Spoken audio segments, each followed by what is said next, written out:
Sales of coconut oil are rocketing, propelled by celebrity endorsements and claims that drinking the stuff will cure everything from bad breath to digestive disorders.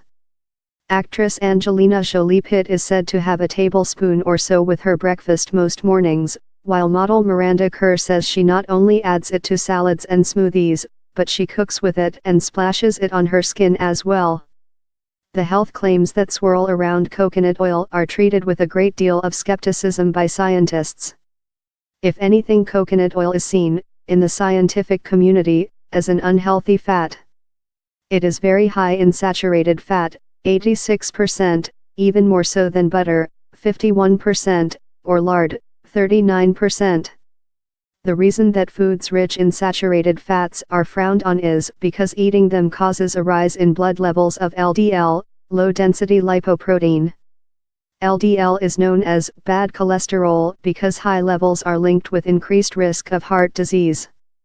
On the other hand, saturated fats, which are particularly bad for you, also tend to raise HDL, good cholesterol, which has the opposite effect.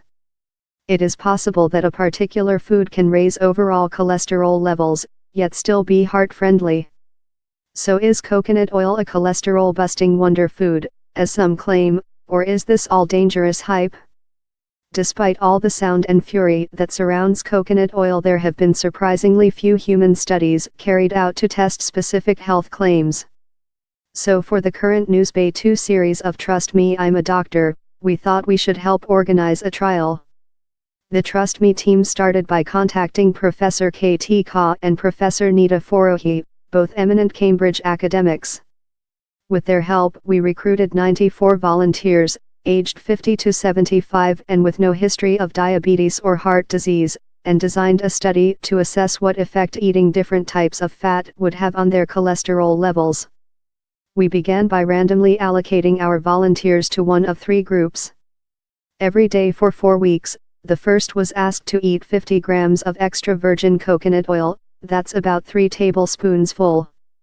The second group was asked to consume the same amount of extra virgin olive oil. Olive oil is a key element of the Mediterranean diet, which is widely seen as being extremely healthy. And the third was asked to eat 50 grams of unsalted butter a day. Again, that adds up to just over 3 tablespoons. The volunteers were told that they could consume these fats in whatever way they pleased, as long as they did so every day for the whole 4 weeks.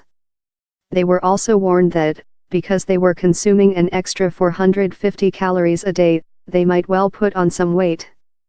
Before our volunteers started on their new high-fat regime, we took blood samples to get baseline measurements, focusing mainly on their levels of LDL, the bad cholesterol, and HDL, the good cholesterol. The importance of these two measures is that your heart attack risk is best calculated, not by looking at your total cholesterol score, but your total cholesterol divided by your HDL score. NHS Choices suggests that this figure should be below 4. So what happened? As expected, the butter eaters saw an average rise in their LDL levels of about 10%, which was almost matched by a 5% rise in their HDL levels. Those consuming olive oil saw a small reduction, albeit a non-significant drop, in LDL cholesterol, and a 5% rise in HDL.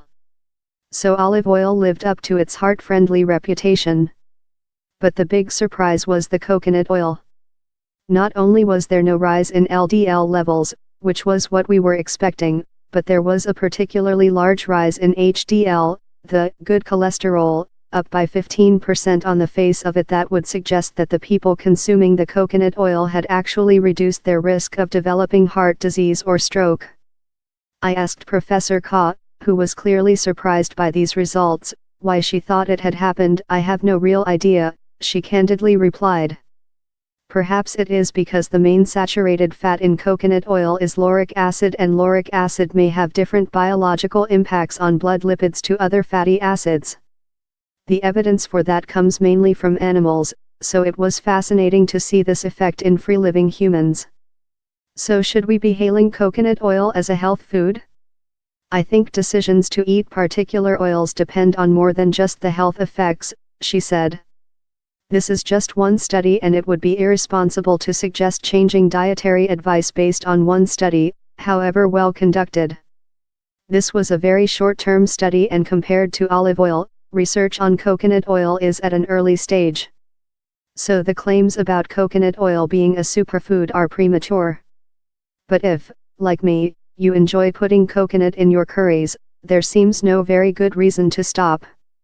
The new series of Trust Me I'm a Doctor continues on Newsbay 2 at 20:30 GMT on Wednesday, January 10th and will be available on iPlayer afterwards.